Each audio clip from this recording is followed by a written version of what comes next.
Biden and Kamala were total disasters.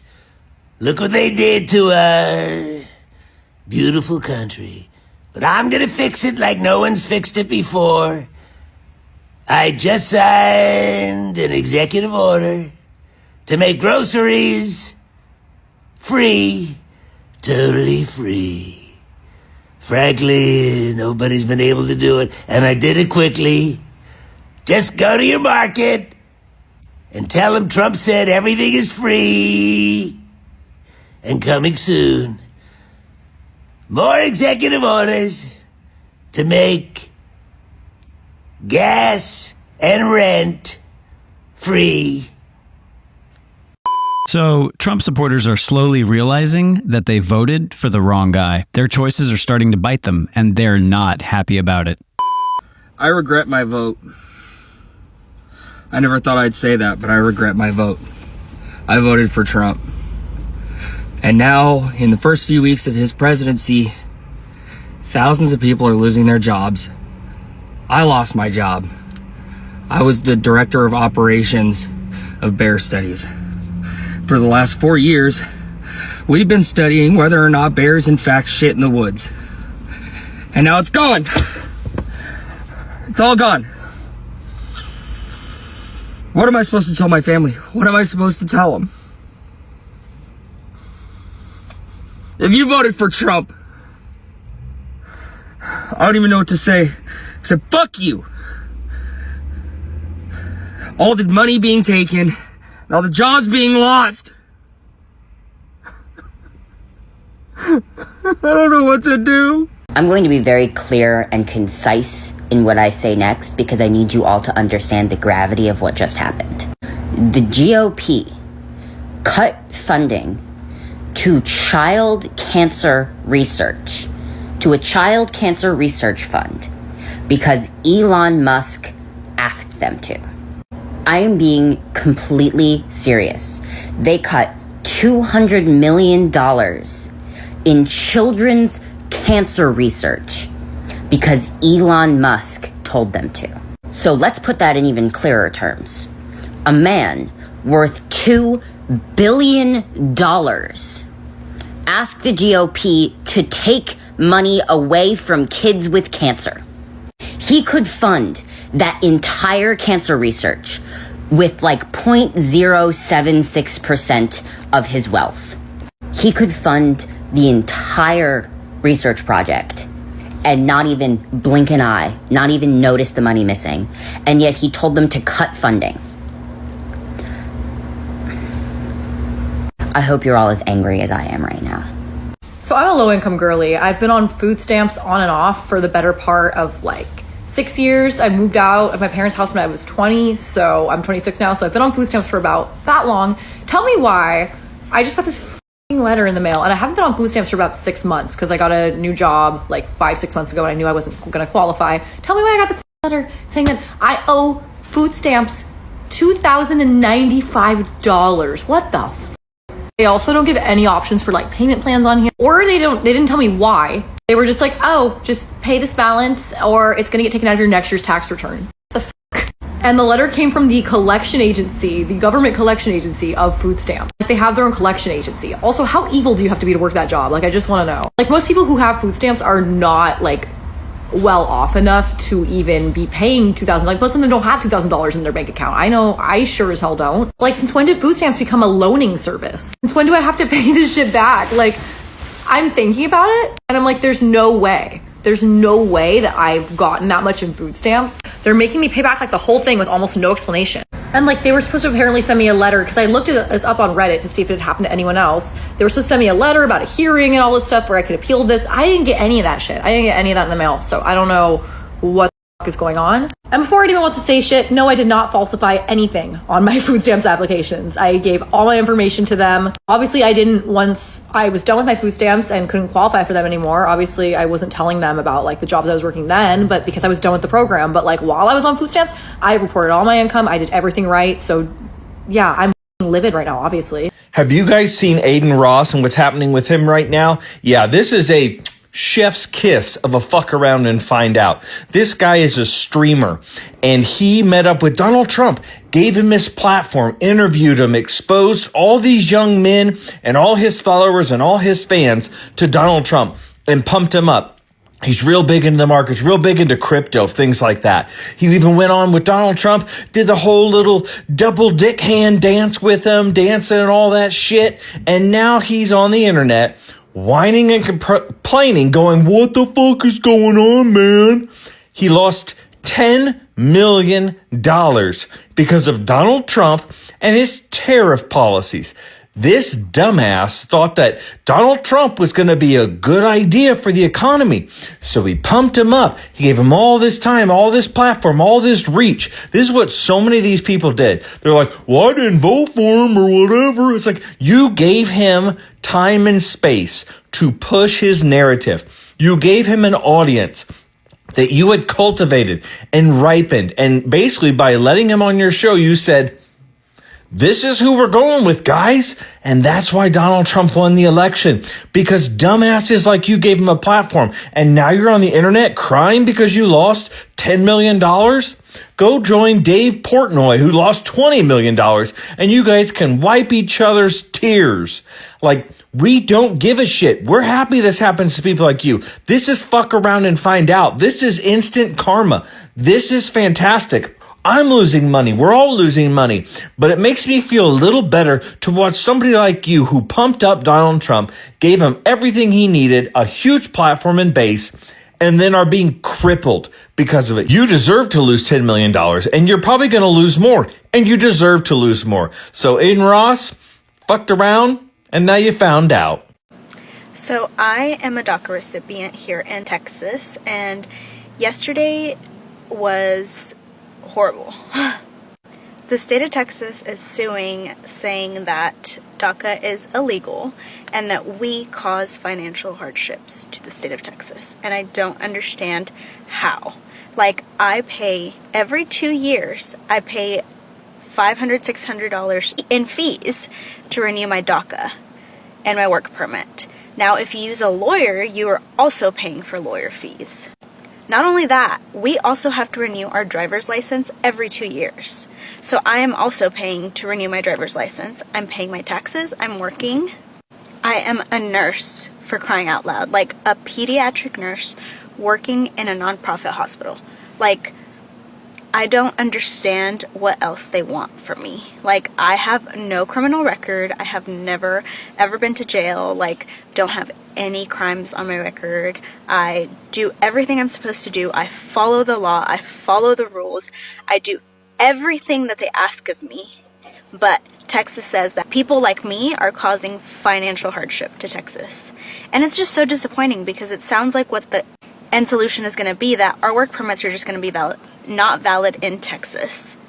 Which, what the hell? Like, I have lived in Texas my whole life. Since I was 2 years old, my whole life is here. Like, I just moved into another apartment and signed a new lease. So, like, what do you mean my work permit won't be valid? Like, what am I supposed to do?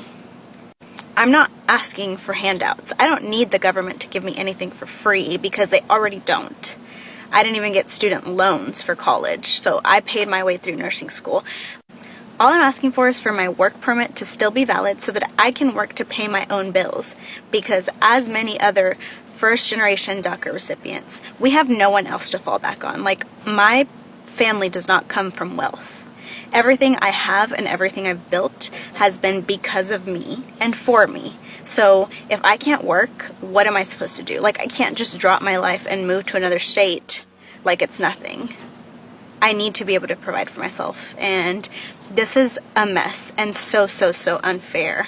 As a DACA recipient, I am so tired of having to beg for the bare minimum when I am doing everything right, paying my taxes, and don't get anything from the government. Like, come on. I'll never be convinced that being a MAGA individual is not a serious mental illness. It needs to be diagnosed, because that is not normal behavior. Being that obsessed with anything, anyone, I mean, let's put aside how absolutely foul of a human he is.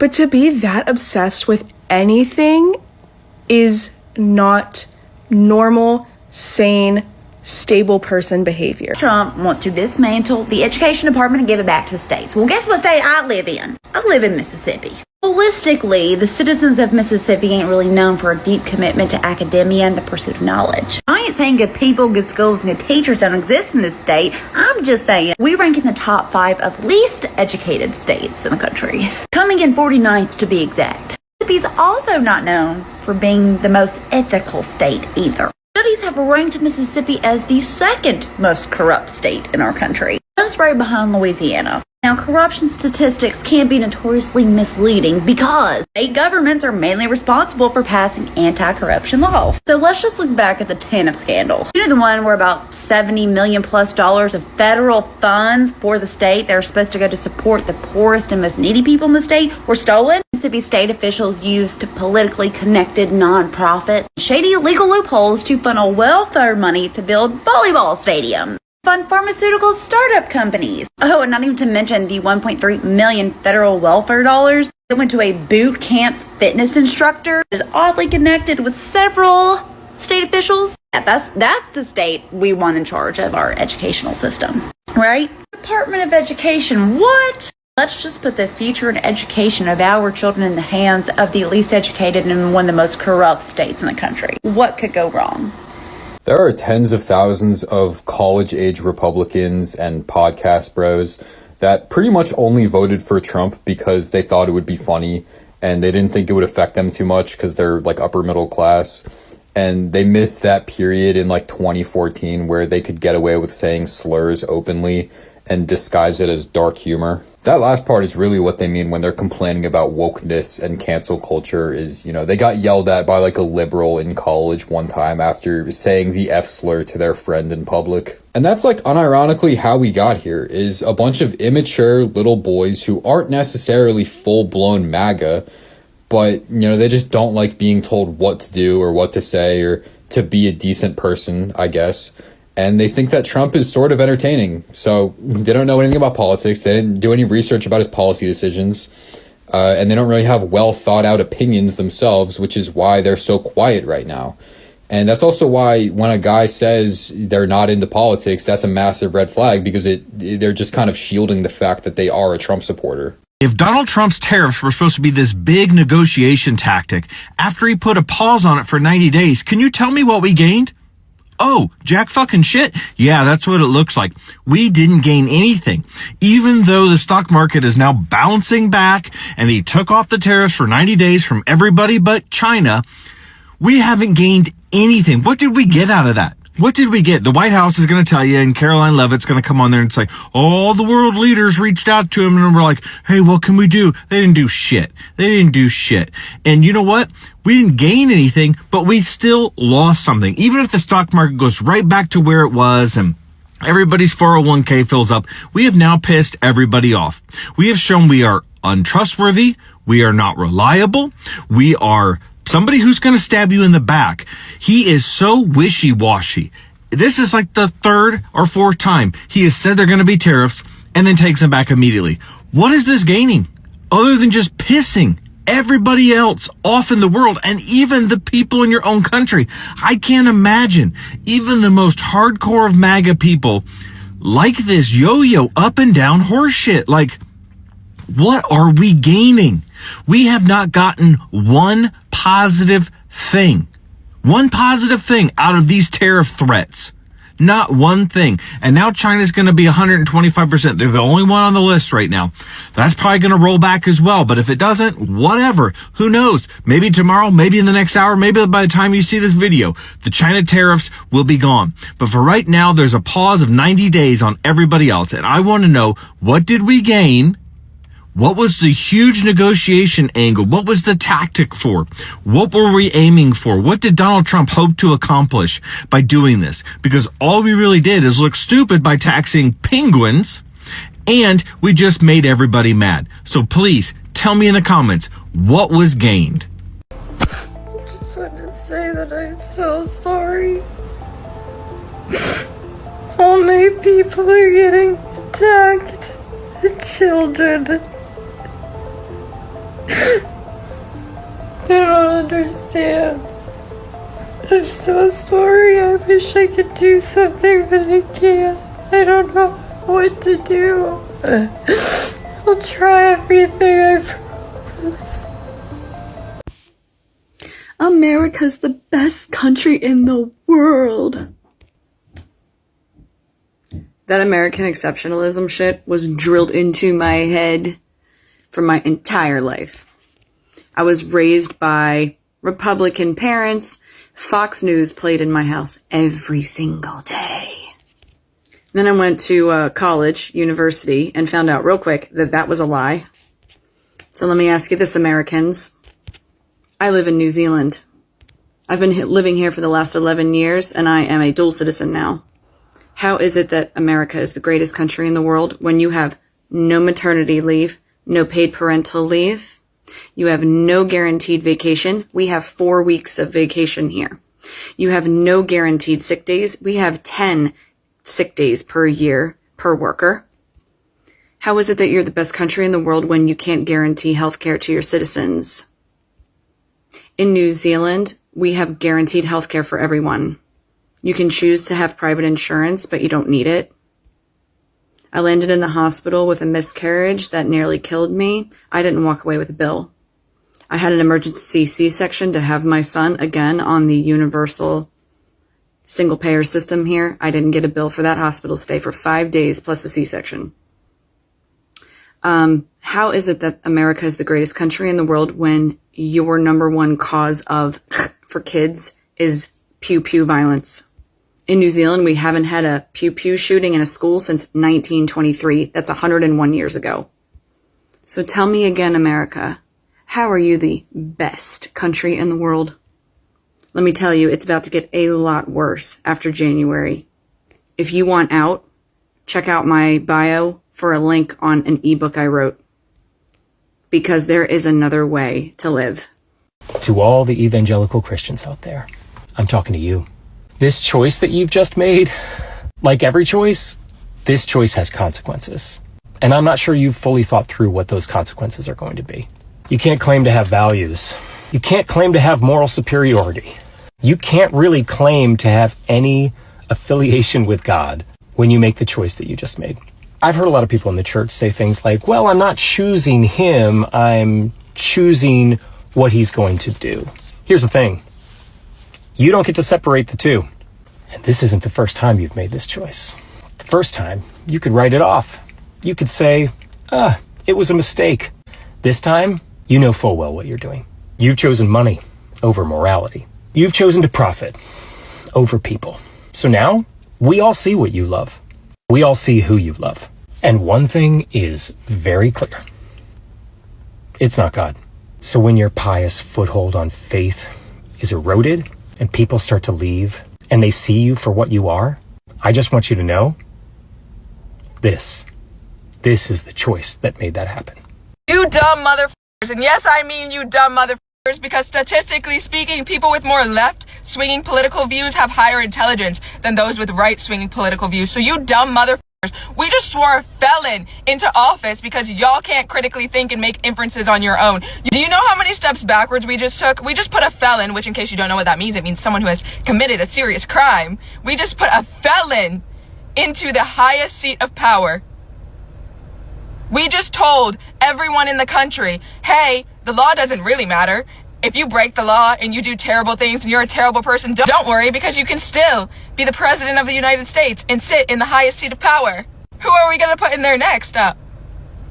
Which all of this is so ironic because you all love to spew, we gotta get the illegals out, they're criminals. Do you know how stupid you sound? Do you know how stupid that sounds when you voted for a felon? Not to mention that illegal immigrants make up less than 1% of violent crimes in the United States. And you know what? Up until this point, I've been so nice about politics because I know that if you bash people, they immediately put up a defense wall, and that's not going to get anyone to listen to what you're saying. So I've been on this app only spewing facts. People are in my comments being so nasty and hateful, and I just type back, actually, here's a fact for you, instead of telling them they're dumb. So, you know what? Maybe you all need to be called dumb today. Today, I'm not taking the high road. This is already the most sad holiday season I think I will ever experience. Solely for the fact I have made the decision for myself and my fiance and our child to skip out on family holidays with my family that voted for Trump. And while I know this is the right decision for myself and my family, I have been depressed the past 10 days. Like, this is truly gut-wrenching. And it's not the fact that they are Republicans. It's the fact that they voted for Donald Trump, knowing who he is and what he is capable of. And I'm mourning the fact that my family are educated white people, and they still voted for him. That makes this even worse. This, to me, proves that Trump and his MAGA cult are truly brainwashed. And it's sad not knowing if I'll ever get my family back. And to make this even worse, I'm an only child. I have no one to go to. I have no one other than my fiance and my close friends to be like, am I making the right decision? And all of them have said yes. Today we were supposed to go to some of my mom's side of her family for an early Thanksgiving dinner, and I decided to pass on it. And it's sad. It's like, I want to go and I want to have good conversation, but I don't want to feel ostracized because I'm the only person in that room that voted for Kamala Harris. I also just don't want to be around brainwashed, regurgitated rhetoric that I know is not true. And when I try and bring up the facts, I'm shot down and I'm made to feel like, oh, you're young. When you're older, you'll feel differently. Like, no, I'm 26. I have a daughter. I don't want my daughter around these asinine beliefs. So if you are taking a rain check and avoiding family dinners or holiday celebrations this year because of this election and the results, you're not alone.